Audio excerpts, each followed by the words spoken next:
새벽 2시 30분 또 깼습니다. 83세 의사인 제가 화장실에서 나오며 한숨을 쉽니다. 오늘로 연속 1367일째 매일 밤 3번에서 5번씩 깨는 생활이 3년 넘게 계속되고 있었습니다. 환자들에게는 충분한 수면이 가장 중요한 치료라고 말하면서 정작 저는 매일 밤 좀비처럼 화장실과 침대를 오가고 있었습니다. 그런데 어느 날 제가 놓치고 있던 놀라운 사실을 발견했습니다. 밤에 깨는 진짜 이유가 방광 때문이 아니라는 것을요. 100세 식단에 오신 것을 환영합니다. 저는 의학 박사 김현우입니다. 50년간 수천 명의 환자를 진료하면서도 몰랐던 충격적인 진실. 병원에서는 절대 먼저 알려주지 않는 이야기. 그리고 노년층 70%가 매일 밤 실수하고 있는 5가지 치명적인 습관에 대해 말씀드리겠습니다. 더 충격적인 것은 이 습관들을 바로잡는 것만으로도 단 하루 만에 밤새 깨지 않고 푹 잘 수 있다는 사실입니다. 저는 그날 밤 75세에 처음으로 아침까지 한 번도 깨지 않고 잠들었습니다. 20년 만에 처음 있는 일이었습니다. 제가 75세부터 겪었던 문제는 단순해 보였습니다.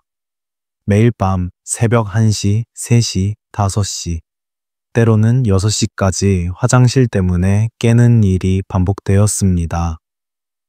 처음에는 나이가 들면서 생기는 자연스러운 변화라고 생각했습니다. 하지만 3년이 지나면서 이 문제는 단순한 불편함을 넘어서 제 삶을 완전히 바꿔놓았습니다. 아내가 저를 보며 했던 말이 아직도 귀에 맴돕니다. 당신이 밤새 뒤척이니까 나도 계속 깨요. 이렇게 가다가는 우리 둘 다 병날 것 같아요. 낮에는 진료를 해야 하는데 수면 부족으로 집중력이 떨어지고 환자들에게 미안한 마음이 들었습니다. 의사가 자신의 건강도 제대로 관리하지 못한다면 어떻게 환자들을 치료할 수 있겠습니까? 그러던 어느 날 우연히 읽게 된 해외 논문에서 충격적인 내용을 발견했습니다. 야간 빈뇨의 진짜 원인이 우리가 생각하는 것과 완전히 다를 수 있다는 연구 결과였습니다. 그날 밤 저는 논문에서 제시한 몇 가지 방법을 실험해 보기로 결심했습니다. 결과는 놀라웠습니다. 그날 밤부터 아침까지 한 번도 깨지 않고 잠들었습니다. 20년 만에 처음 있는 일이었습니다. 오늘 전해드릴 이야기는 밤중 소변 문제를 생활 습관으로 해결하는 5가지 방법입니다. 이 방법들은 제가 50년간 진료하면서 수천 명의 환자들과 제 자신의 경험을 통해 검증된 것들입니다. 끝까지 들으셔야 제대로 이해하고 실천하실 수 있습니다. 혹시 이 영상을 시청하고 계신 분들 중 밤에 깨는 것 때문에 고통받고 계시다면 2라는 숫자를 댓글에 남겨주세요. 여러분의 작은 용기가 다른 분들에게도 큰 힘이 됩니다. 첫 번째 방법은 저녁 6시 이후 수분 섭취를 제한하는 것입니다. 많은 분들이 이 방법을 들으면 너무 당연하다고 생각하실 텐데 실제로는 대부분의 사람들이 제대로 실천하지 못하고 있습니다. 76세 한명순 할머니의 사례를 말씀드리겠습니다. 할머니는 매일 밤 10번씩 화장실에 가셨습니다. 그로 인해 낮에는 늘 피곤하시고 기력이 없으셨죠. 특히 아침에 일어나서 집안일을 하는 것조차 힘들어 하셨습니다. 할머니의 하루 일과를 자세히 들어보니 저녁 8시 식사 때 미역국을 2그릇이나 드시고 저녁 10시쯤에는 몸에 좋다며 대추차를 1컵, 자기 전에는 수분이 많은 토마토를 드시는 습관이 있었습니다. 그뿐만 아니라 밤에 목이 마르면 물컵을 머리맡에 두고 자주 드셨다고 하더군요. 할머니께 말씀드렸습니다. 내일 한 번만 저녁 6시 이후에는 물을 가급적 마시지 마세요. 갈증이 나면 입을 헹구는 정도만 하시고요. 처음에는 의사 선생님, 그럼 너무 목이 마를 것 같은데요. 특히 여름에는 어떻게 참나요? 라고 걱정하셨습니다. 저는 수분은 낮에 충분히 마시고 저녁 6시 이후에만 제한하는 거예요. 또한 에어컨이나 선풍기를 적절히 사용하시면 갈증이 많이 줄어들 거예요. 라고 설명해 드렸습니다. 그 다음날 아침 병원 문이 열자마자 한명순 할머니께서 환한 표정으로 오셨습니다.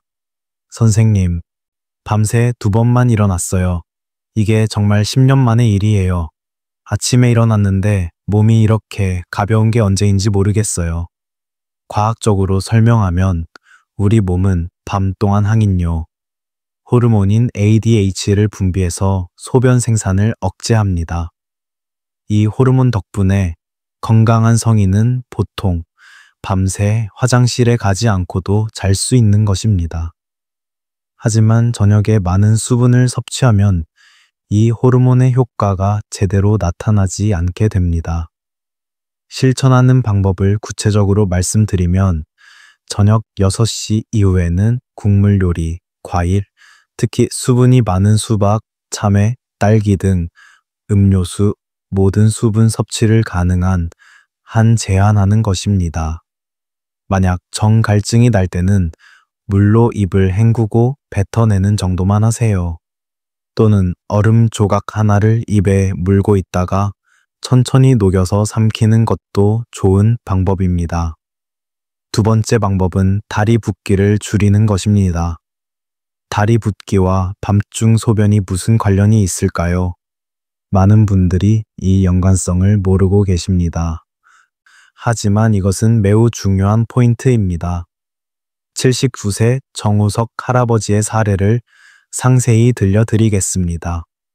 정우석 할아버지는 젊은 시절부터 30년간 택시 운전을 하셨습니다. 오랜 시간 앉아서 운전하다 보니 퇴직 후에도 저녁이면 늘 다리가 퉁퉁 붓고 무거워지셨습니다. 특히 종아리 부분이 심했는데 양말을 벗으면 양말 자국이 깊게 패일 정도였습니다. 할아버지의 밤중 소변 패턴을 자세히 들어보니 보통 밤 11시에 잠들면 새벽 1시, 3시, 5시에 화장실에 가셨다고 합니다. 특히 새벽 1시와 3시에 가는 소변량이 많아서 깨고 나면 다시 잠들기가 어려웠다고 하더군요.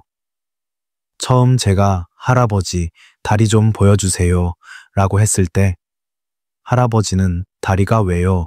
소변 문제가 아닌가요? 라고 의아해 하셨습니다. 하지만 진찰을 해보니 양쪽 다리, 특히 발목과 정강이 부위에 심한 부종이 있었습니다. 손가락으로 누르면 쉽게 들어가고 손가락을 떼도 자국이 오래 남아 있었습니다. 할아버지께 설명해 드렸습니다. 할아버지, 우리 몸의 체액순환을 이해하시는 게 중요해요. 낮 동안 중력 때문에 수분이 다리로 내려와서 고입니다. 특히 오래 앉아 계시거나 서 계시면 더욱 그래요. 그런데 밤에 누우면 이 수분이 다시 혈액으로 돌아가면서 신장으로 가서 소변이 되는 거예요. 그래서 다리 부종이 심한 사람일수록 밤에 소변이 더 자주 마려운 거죠. 할아버지는 그래서 저녁에 다리가 무거울수록 밤에 화장실을 더 자주 가는 거였군요. 라고 이해하셨습니다. 그래서 저는 할아버지에게 매일 저녁 텔레비전을 볼 때 다리를 심장보다 높게 올리는 습관을 제안했습니다. 구체적인 방법으로는 소파에 누워서 다리를 팔걸이에 올리거나 벽에 기대어 다리를 올리는 방법을 알려드렸습니다. 또한 식후 30분 정도는 가벼운 산책을 하신 후 다리를 올리면 더욱 효과적이라고 말씀드렸습니다. 일주일 후 다시 만났을 때 할아버지의 표정이 확연히 밝아져 있었습니다. 선생님, 정말 신기해요. 매일 저녁 다리를 올리니까 밤에 화장실 가는 횟수가 3분의 1로 줄었어요. 그리고 아침에 일어났을 때 다리가 가벼워서 기분이 상쾌해요. 세 번째 방법은 자기 전 반드시 소변복입니다. 이건 너무 당연한 거 아닌가요? 하실 분들이 많을 겁니다. 하지만 의외로 많은 분들이 이 간단한 습관을 제대로 실천하지 못하고 계십니다. 83세 김봉남 할머니의 경우가 대표적입니다. 김봉남 할머니는 잠자리에 들 때 특별히 소변이 마려운 게 아니면 안 간다고 하셨습니다. 그리고 거의 매일 밤 새벽 2시쯤 깨서 화장실에 가셨죠. 재미있는 것은 할머니께서 화장실에 가면 생각보다 많은 양의 소변이 나온다는 것이었습니다. 할머니께 말씀드렸습니다. 할머니, 우리 나이가 들면서 방광의 감각이 둔해져요. 젊을 때는 방광의 소변이 조금만 차도 금방 느꼈는데 나이가 들면 꽤 찼는데도 느끼지 못하는 경우가 많아요. 할머니는 그럼 어떻게 해야 하나요? 라고 물으셨습니다. 소변이 마렵지 않아도 자기 직전에는 무조건 화장실에 가보세요. 방광에 조금이라도 소변이 있으면 밤중에 깰 가능성이 높거든요. 처음에는 소변이 안 마려운데 억지로 가는 게 이상하지 않나요? 억지로 짜면 방광에 무리가 가지 않을까요? 라고 걱정하셨습니다. 그래서 제가 억지로 짜라는 게 아니에요. 그냥 화장실에 가서 앉거나 서서 기다려 보세요. 나오는 만큼만 보시면 돼요. 안 나와도 괜찮고 조금이라도 나오면 그만큼 밤에 편하실 거예요. 라고 설명해 드렸습니다. 김봉남 할머니는 정말 착실하게 이 습관을 실천하셨습니다. 세수하고 양치하고 마지막에 꼭 화장실에 가보는 것을 저녁 루틴으로 만드셨죠. 한 달 후 다시 만났을 때 할머니의 변화는 정말 놀라웠습니다. 선생님, 정말 신기해요.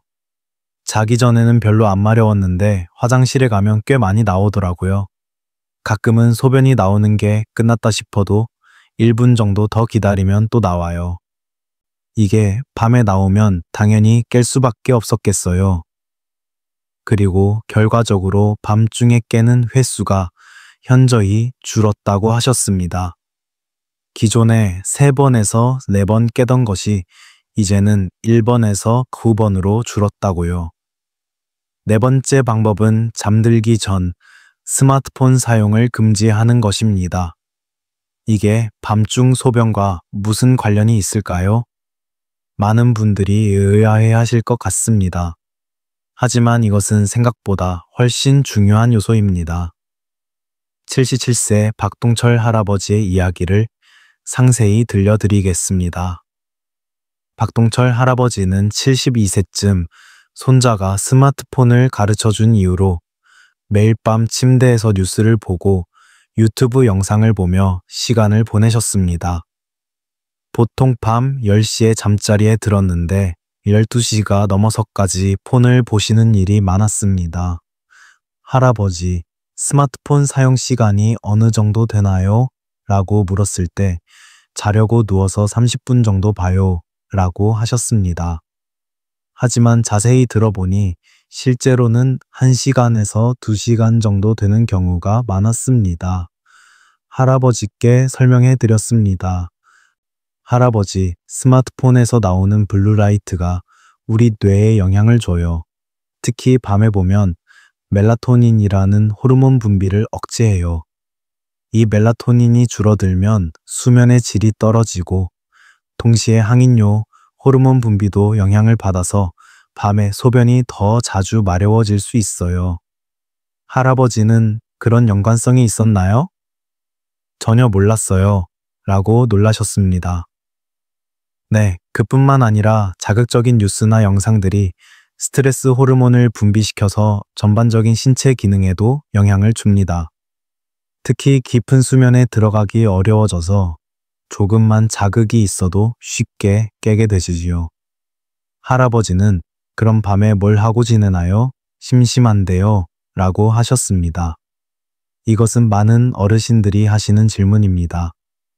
저녁 9시 이후에는 스마트폰을 거실에 두고 대신 책을 읽거나 라디오를 들어보세요. 또는 가족과 대화를 나누거나 일기를 쓰는 것도 좋은 대안이 될 수 있어요. 2주 후 박동철 할아버지가 진료실에 오셨을 때 표정이 훨씬 밝아져 있었습니다. 선생님, 처음 며칠은 적응이 안 됐는데 일주일쯤 지나니까 확실히 달라졌어요.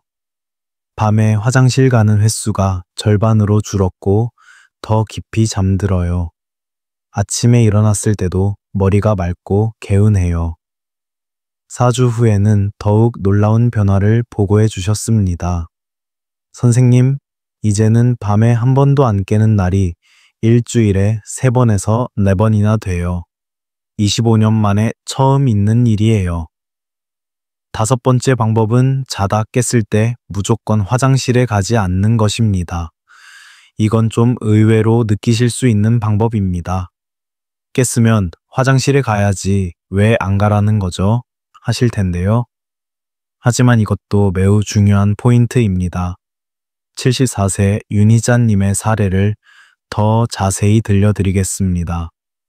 윤희자님은 밤에 눈이 뜨면 무조건 화장실에 간다는 철칙을 가지고 계셨습니다. 심지어 별로 마렵지 않을 때도 어차피 깼으니까 가야지 하는 생각에 화장실에 가셨죠. 그리고 화장실에 가면 소변이 조금밖에 나오지 않는 경우가 많았습니다. 윤 희자님께 말씀드렸습니다. 희자님, 밤에 깼을 때 정말 급한 게 아니라면 5분 정도 누워서 기다려 보세요. 그냥 편안히 누워서 호흡에만 집중해 보시고요. 처음에는 마려운데 참으면 오히려 더 깰 것 같은데요. 그리고 참았다가 실수라도 하면 어떻게 해요? 라고 걱정하셨습니다. 실수할 정도로 급하다면 당연히 가셔야죠. 하지만 그냥 깼으니까 가야지 하는 생각에 가는 경우가 대부분이에요. 한 번만 시도해 보세요. 저는 더 구체적인 방법을 알려드렸습니다. 깨셨을 때 먼저 배에 손을 올리고 가볍게 눌러보세요. 정말 방광이 가득 차 있다면 약간 당기는 느낌이 들 거예요. 그게 아니라면 5분 정도 누워서 천천히 호흡하면서 기다려 보세요. 4초 동안 들이쉬고 4초 동안 참고 4초 동안 내쉬는 것을 반복해 보세요. 2주 후 윤희자님이 보고해 주신 내용은 정말 놀라웠습니다. 선생님, 정말 신기해요. 깨서 5분 정도 누워 있으면 소변이 안 마려워지면서 다시 잠들게 돼요. 그리고 정말 급할 때와 그냥 깬 것의 차이도 구분할 수 있게 됐어요. 한 달 후에는 밤에 화장실 가는 횟수가 절반으로 줄었어요. 가끔은 아예 안 가는 날도 있어요. 아침에 일어나서 보니 실제로 밤에 소변이 별로 안 만들어졌더라고요. 이제 이 5가지 방법들이 왜 효과가 있는지 조금 더 자세히 설명해 드리겠습니다. 먼저 강조하고 싶은 것은 이 5가지 방법을 모두 한 번에 실천하려 하지 마세요. 우리 몸은 갑작스러운 변화에 저항하는 경향이 있습니다. 첫 주에는 저녁 6시 이후 수분 섭취 제한만 시도해 보세요. 이것에 적응이 되면 둘째 주에는 자기 전 소변 보기를 추가하는 식으로 단계적으로 적용하는 것이 중요합니다. 특히 나이가 들수록 새로운 습관에 적응하는 데 시간이 더 걸립니다. 조급해 하지 마시고 천천히 하나씩 익혀나가시기 바랍니다. 새로운 습관이 몸에 배려면 보통 2주에서 3주 정도의 시간이 필요합니다. 처음 며칠은 불편할 수 있지만 이것은 자연스러운 과정입니다. 중요한 것은 꾸준함입니다. 이때 도움이 되는 것이 바로 기록입니다. 간단한 일기 형태로도 좋으니 매일 밤 몇 번 깼는지, 아침에 일어났을 때 기분이 어땠는지 적어보세요. 예를 들어 오늘은 밤에 한 번만 깼다. 아침에 일어났을 때 기분이 좋았다. 같은 간단한 기록이라도 나중에 보면 큰 동기부여가 됩니다. 기록을 통해 어떤 방법이 자신에게 가장 효과적인지도 알 수 있습니다. 사람마다 체질이 다르고 생활 패턴이 다르기 때문에 똑같은 방법이라도 효과가 다를 수 있습니다. 5번째 방법인 깨었을 때 무조건 화장실에 가지 않기가 중요한 이유는 조건 반사 때문입니다. 우리의 뇌는 습관의 동물이라서 깨면 화장실에 간다는 패턴이 한번 형성되면 실제로 필요 없을 때도 그 패턴을 따르게 됩니다. 이를 의학용어로 조건 반사라고 합니다. 파블로프의 개 실험에서 나온 개념과 같습니다. 실제로 밤에 만들어지는 소변량은 낮보다 적습니다. 항긴뇨, 호르몬 덕분에 신장이 소변 생성을 억제하기 때문입니다. 따라서 깨서 5분 정도 참아보면 실제로는 별로 마렵지 않은 경우가 많습니다. 이런 경험을 몇 번 반복하면 뇌가 새로운 패턴을 학습하게 됩니다. 하지만 이 방법들을 실천하면서도 다음과 같은 증상이 있다면 반드시 의료진과 상담하시기 바랍니다. 밤에 5번 이상 깨는 경우, 소변에 피가 섞여 나오는 경우, 소변을 볼 때 심한 통증이 있는 경우, 갑자기 체중이 증가하거나 다리 부종이 심해지는 경우입니다. 이런 증상들은 단순한 생활 습관 문제가 아니라 전립선 비대, 방광 기능 장애, 당뇨병, 심장질환 등의 기저질환이 원인일 수 있습니다. 특히 다음과 같은 증상이 있다면 즉시 상담을 받아보세요. 또한 심장질환이 있거나 인뇨제 같은 특별한 약을 복용 중이신 분들은 먼저 담당 의사와 상의하신 후 실천하시기 바랍니다. 당뇨병이 있으신 분들은 혈당 조절 상태에 따라 갈증이 더 날 수 있으므로 무리하지 마시고 자신의 몸 상태를 잘 관찰하면서 조절하시는 것이 중요합니다. 여러분, 오늘 제가 소개해드린 5가지 방법 어떻게 들으셨나요? 정말 단순해 보이지만 이 작은 습관들이 모이면 엄청난 변화를 만들어냅니다. 저 83세의 나이에도 이 방법들을 실천하면서 매일 밤 편안한 수면을 취하고 있습니다. 제가 몇 해 전 이 방법들을 실천하기 전을 생각해보면 정말 암담했습니다. 매일 밤 4번, 5번씩 깨면서 고생했고 다음 날 진료하는데도 영향을 줄 정도였습니다. 환자들에게는 좋은 조언을 해주면서 정작 저는 해결하지 못하고 있었던 것이 부끄러웠죠. 하지만 이 방법들을 하나씩 실천하면서 생활의 질이 완전히 달라졌습니다. 무엇보다 아침에 일어났을 때 개운함이 다릅니다.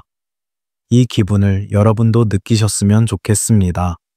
여러분에게 드리고 싶은 조언은 이 5가지 방법을 모두 한 번에 실천하려고 하지 마세요.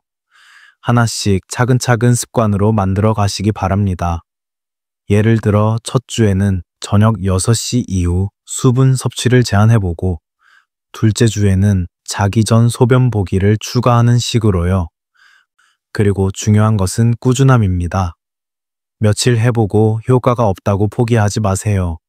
우리 몸이 새로운 습관에 적응하는 데는 시간이 필요합니다. 보통 2주에서 3주 정도 꾸준히 실천하면 확실한 변화를 느끼실 수 있을 것입니다. 오늘 소개해드린 5가지 방법 중에서 어떤 것부터 시작해 보실 건가요? 가장 쉬워 보이는 것, 가장 효과적일 것 같은 것을 선택해서 오늘부터 시작해 보세요. 단 하루만이라도 실천해 보시면 분명히 변화를 느끼실 수 있을 겁니다. 혹시 여러분도 밤중 소변 문제로 고생해 보신 경험이 있으신가요? 오늘 소개해드린 방법들 중에서 특별히 효과를 보신 것이 있나요? 댓글로 공유해 주세요. 다른 시청자분들에게도 큰 도움이 될 것입니다. 여러분의 건강하고 편안한 밤을 진심으로 응원합니다. 50년간 진료하면서 수많은 환자들의 회복을 지켜본 의사로서 여러분도 반드시 이 문제를 극복하실 수 있다고 확신합니다. 오늘 이 영상이 도움이 되셨다면 구독과 좋아요 버튼을 눌러주세요. 그리고 주변에 이런 문제로 고민하시는 분들이 계시다면 이 영상을 공유해 주시면 정말 감사하겠습니다. 앞으로도 여러분의 건강을 위한 이야기를 꾸준히 전해드리겠습니다. 감사합니다.